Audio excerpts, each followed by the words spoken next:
This morning's reading comes from John 4:45 to 54.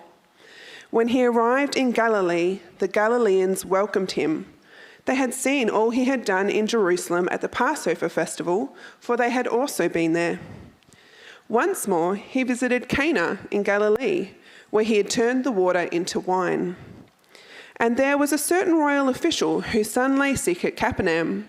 When this man heard that Jesus had arrived in Galilee from Judea, he went to him and begged him to come and heal his son, who was close to death. Unless you people see signs and wonders, Jesus told him, you will never believe. The royal official said, Sir, come down before my child dies. Go, Jesus replied, your son will live. The man took Jesus at his word and departed. While he was still on his way, his servants met him with the news that his boy was living. When he inquired as to the time when his son got better, they said to him, yesterday at 1 p.m, the fever left him. Then the father realized that this was the exact time at which Jesus had said to him, your son will live. So he and his whole household believed. This was the second sign Jesus performed after coming from Judea to Galilee.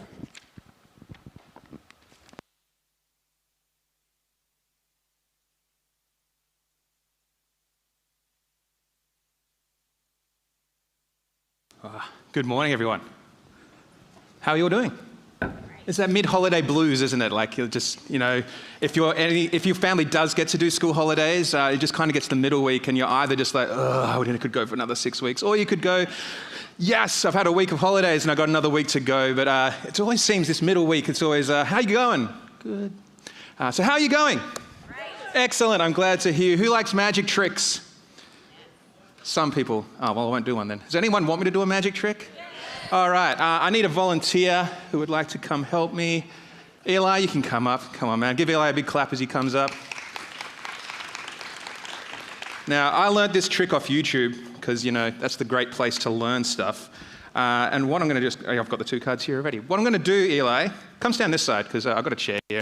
Probably going to run over it. I've got a black 9 and a black 6. Everyone see the black 9 and the black 6? Excellent. So what we're going to do, Eli, I'm going to stick one of them. You hold one. I'm going to put it just into there. Yeah, it's a black 6, I think, or a black 9. There you go. We'll stick it in here as well. What I'm going to do, you saw that go into the deck, somewhere in the middle.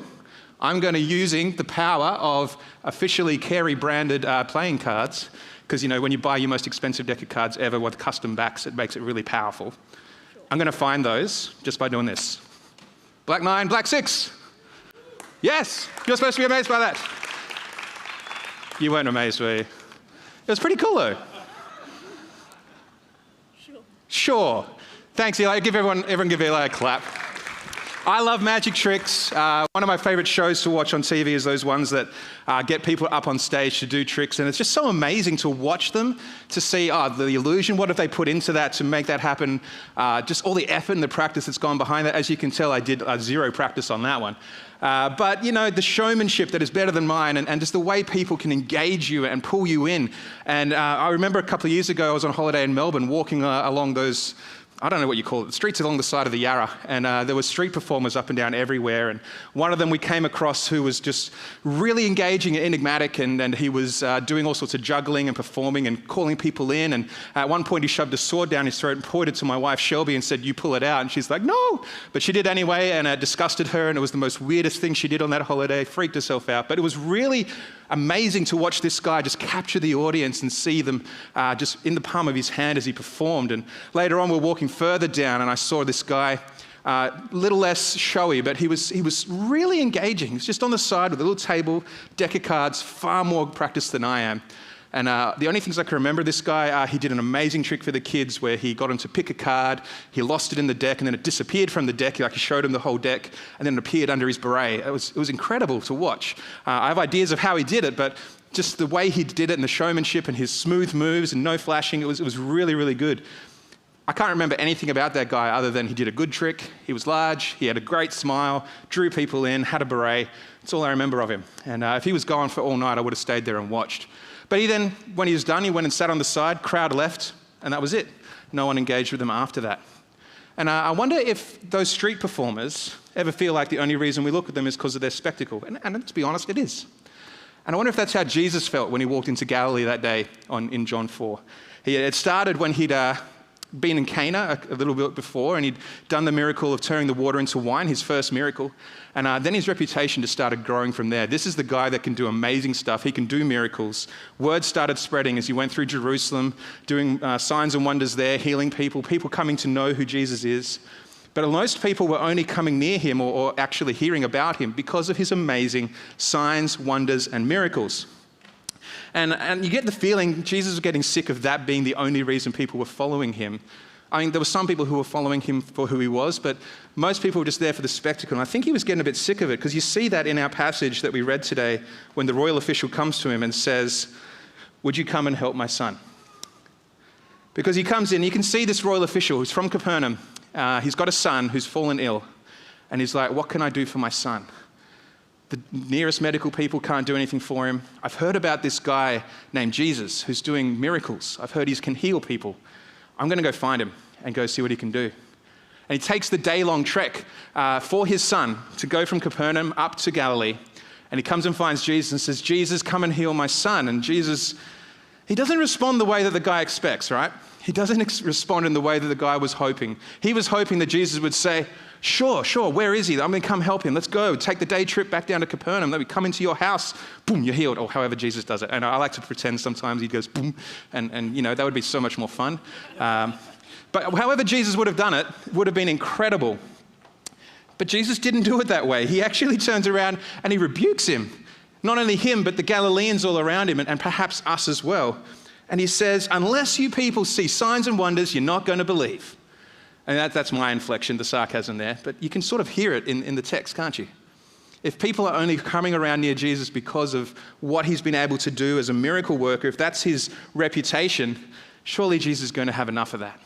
Because Jesus' response is a challenge not just to the people in us today. It's a challenge for us to go beyond what we're seeing, to go beyond our self-interest, to go beyond the idea that Jesus is a miracle worker and see who Jesus is for himself. See his true identity. Just that whole point of who Jesus was is the revelation of God in human form. But that official doesn't get disheartened, does he? Which is great. He could have gone, "Oh, well, that was a waste. I'm off." But thankfully, he doesn't. He doesn't get despondent, which is good. He comes back and he says, "Sir, would you come before my child dies?" You just picture if you're a parent and your child is ill and this is your only hope, you can imagine the desperation that you would have. And it's at this moment that Jesus' tune seems to change, but still not quite what the guy was hoping for. "Go, your son will live." Huh? No, Jesus, come to my house. Go, trust me, your son will live. And it's interesting that the official takes Jesus at his word and goes. I mean, he was so desperate to come find Jesus, to come to his house and to heal his son. But suddenly, something's changed. He's willing to trust what's going on there and leave. And on his way home, he runs into his servants. It's a day-long trip. It takes a while. And his servants have come from his home to meet him. And you must realize that's going to be concerning when you see that, because they could have only come with great news, either great news that his son was healed or the news that his son had died. In either case, it's going to be massive. And he's got to have some consternation in his heart.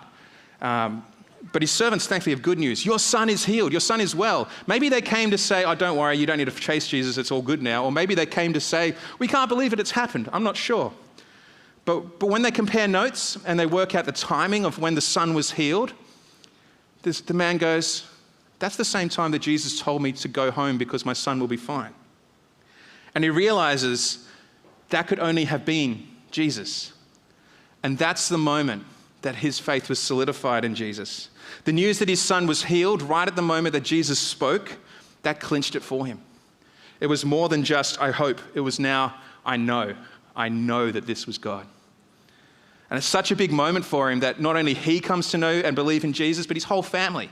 It's incredible. His whole family and his whole household comes to know Jesus. That's an impressive encounter. To go and have Jesus not do what you want, but to trust in what he says, and then suddenly you have reason to fully believe in him. It's a really interesting story. Really great story. And maybe we could come at this and look at, this is the story about Jesus having compassion on people, compassion for people who are suffering and meeting the needs of them. Or we could look at it from the broader perspective of Jesus never being where he was expected to be. It's a recurring theme through the book of John. Jesus never seems to go where people want him to. Jesus never seems to turn up where people expect him to. He doesn't go to the official's house like he was asked to. But he heals the son from afar, from a day's journey away. Kind of shows us that Jesus is not confined by any particular location to act. But those two concepts, as good as they are, we're not going to press into those today. Today I want to press into the faith of the royal official. Because something's gone on here. He's come at the start in desperation and he's come away at the end as a full believer in Jesus. His faith, or perhaps more so the development and progression of his faith, is a really important part of this story for me. In verse 48, Jesus highlights the fact that faith is probably the critical thing going on here when he said, you guys are only going to believe if you see these signs and wonders. And he's accusing people of only being interested in him for his showmanship, for his amazing card tricks, for being able to do spectacles and wonders and stuff like that. And Jesus takes issue because his miracles, his signs, his shows of power, they're not there to be crowd pleasers. If that's all he was, he could have just got away with going, I'm a magician, rather than saying, I'm the Son of God, why don't you kill me?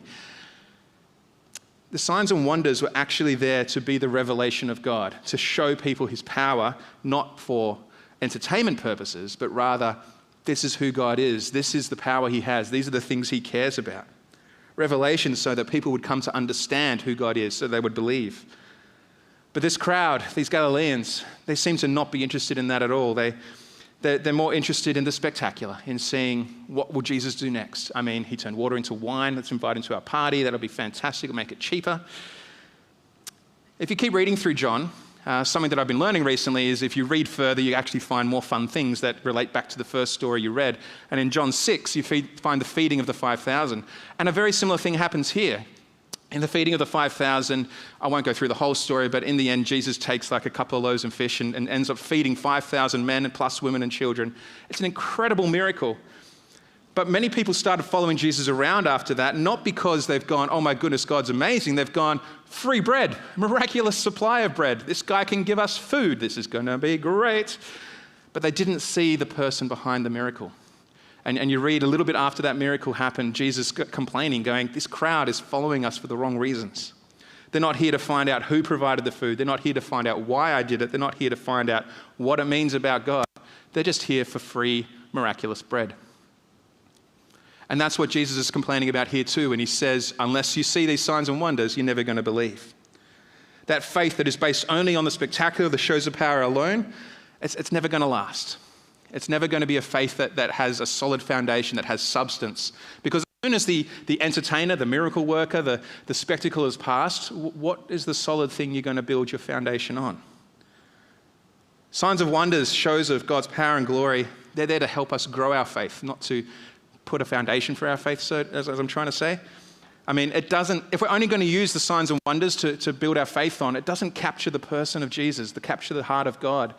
And if God's the person we're supposed to be chasing after and falling in love with and having a relationship with and relying on for our salvation, just basing on these signs is never going to do that because we're never getting to know the real God behind them.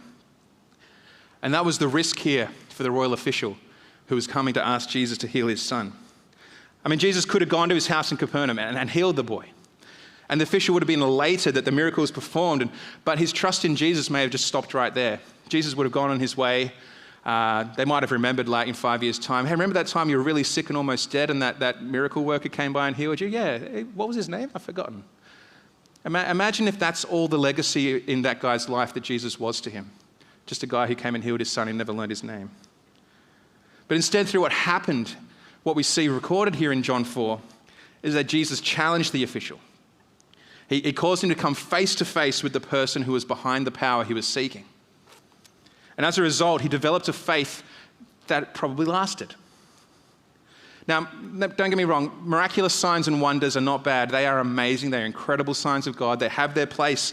They're amazing demonstrations of God's power. And I've seen miracles happen in my life and people around me that prove to me that God is real and show me God's heart and what he cares for.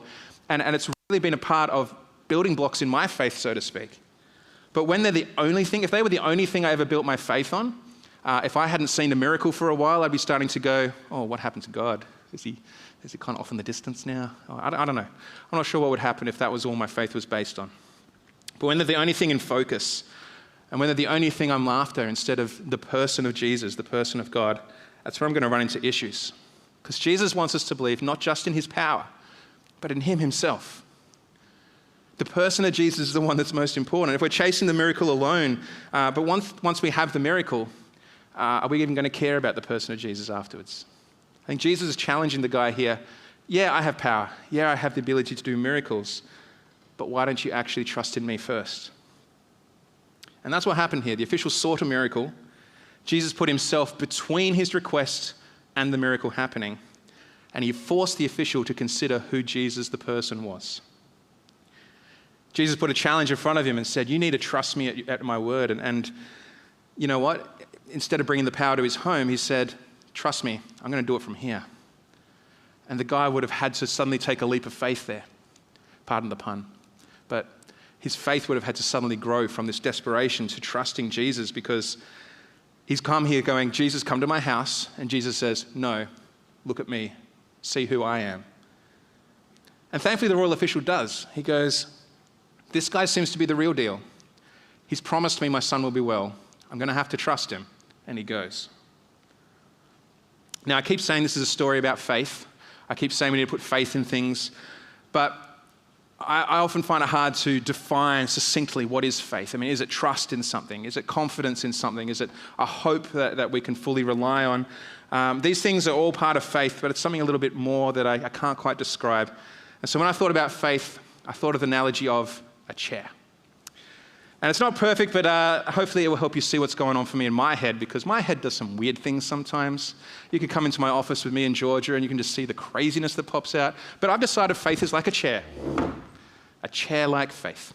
Now, when I sit on this chair, I have faith that it's going to hold me up, that the four legs and the seat will distribute my weight nicely and hold me up and not crash me to the floor. I've sat in some chairs that I will never put faith in again. I'm looking at you cheap plastic garden chairs. Those things crack under the pressure. But this chair, I've sat in these chairs for a good 11 years now, and they've never failed me yet. I have not seen one break under my weight. I've seen them break under kids' weights who decide to do things you shouldn't do on chairs. But when you use them properly, that chair is solid. I put my faith in that chair every time I sit on it. And I've grown up with chairs, as everyone has. You're all putting faith in your chairs right now. It's something that we're so subconsciously used to that we just naturally go, the chair will hold me up. I'm going to sit on it. In fact, that's why the plastic ones broke. I just naturally went, yeah, I'll sit on that. But if they're old and brittle, they break. Anyway, don't focus on the plastic chair. That distracts from my analogy. This chair is solid and I can put my faith in it. It's not a perfect analogy, but hopefully you can get where I'm going. We can represent the official's faith in Jesus about his ability to heal his son through the idea of a chair. Because the first kind of faith we see in this guy is one of desperation, or just the hope in the miracle.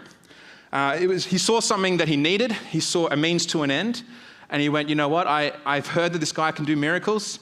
I have faith that he would be able to do it. I'm going to go chase after him. And before this moment, though, this guy probably never heard of Jesus. He might have heard some reputation, but unless the need of his sick son was there, I doubt this guy would have ever chased after Jesus, It would have been a guy that just passed through. But because he had a need, he came and found him. And I feel it's like if we only ever use a chair as a step, like I'm going to step on it, reach something that I need up here, and then I get off the chair, and then I put it over in the corner because I don't need it anymore. I just use the chair as a step, like only when I had my need, right? And if that's the only way that we're going to approach Jesus, it's going to be in those times of desperation and faith and crisis. And I get what I want and what I need out of Jesus, and then I go on my merry way. And for this guy, like I said, he'd heard of Jesus' power. It was born out of desperation, this faith, that Jesus had a power that could meet his need. And sometimes we can be like that official. We just have a desperate moment in our lives. Normally we might, if we're in this position, we might not be normally praying or maintaining some kind of relationship with God until those crisis moments hit. Have you ever been in that part of your life where you just go, oh, I haven't spoken to God for a while, but you know what? I really need his help right now. Jesus, I know we haven't talked for a while, but it's me, Ben. You remember me? Glasses, big dude. If that's the only way we ever approach God, it's like using him as a step, like putting him on a shelf, like a tool in a toolbox that we can only pull out when we need it. Or it's like if I only ever spoke to my dad whenever I wanted the keys to his car. It's not much of a relationship, is it? But at least, there is some connection there that I'm willing to talk to my dad and ask for the keys. There's some relationship there that I'm willing to go to God and say, God, in my desperation, would you help me? But there's no relationship with the person with the power. There's no relationship with the dad that holds the keys. There's no relationship with the toolbox that holds the tools. That's a weird way to talk about Jesus, isn't it? There's no relationship with Jesus in himself. It's not an ideal place for our faith to be or for it to stay, but like I said, at least we have something to build on. And that's what the official started with, and it was something that Jesus could build on. And I wonder if in our desperation times, you know how sometimes God says no, and sometimes we don't understand why? I wonder if he might be using this as a moment like he did for the official to help us to come to understand and know Jesus more. Because when Jesus tells the official, no, I'm not coming to your house, you need to trust me. Jesus is making sure that he is putting himself front and center in this guy's life, putting himself not standing in the way of the miracle, but instead of just asking for a miracle, he's saying, no, ask me, the person, get to know me and chase after me. Something that Jesus was trying to get this guy to see different. He made it personal for him. It was no longer, here's the dude who can do the miracle. It was, this is Jesus. This is the Son of God. He's not just a tool in a toolbox. He's not just the guy with the means to the end. This is Jesus, the Son of God. Let's trust what he says. Trust who he is. Jesus calling out for a deeper faith in the official, one that will trust in God and his promise. Now, when Jesus chose not to go with the man, that official had now a choice. He could either doubt Jesus' word and go away bitter at him and go, well, that was a fat load of help. Or he could go home and trust, okay, I'm going to trust he promised my son will be all right. Let's go and hope. Jesus challenged him to approach the chair differently rather than being a step that he could pull out of the cupboard every so often. It's being something he could lean on. And maybe leaning on the chair a bit more, it changes our expectations of how Jesus could work. Right now I'm leaning on the chair. I'm putting some weight on it. But you see, my feet are still on the floor. I'm kind of hedging my bets here. The chair might not quite come through for me. And I wonder if that was going through this guy's mind, is this actually going to work? Is this going to happen? So I reckon there would have been some doubts for him. All this guy Jesus has said to him is, go home, your son will be well. That's a huge amount of trust to put in for your son's life. But he demonstrates that he had some more faith at this point by going home empty-handed, as it were. He didn't bring the power guy with him. I reckon there'll be questions in his mind.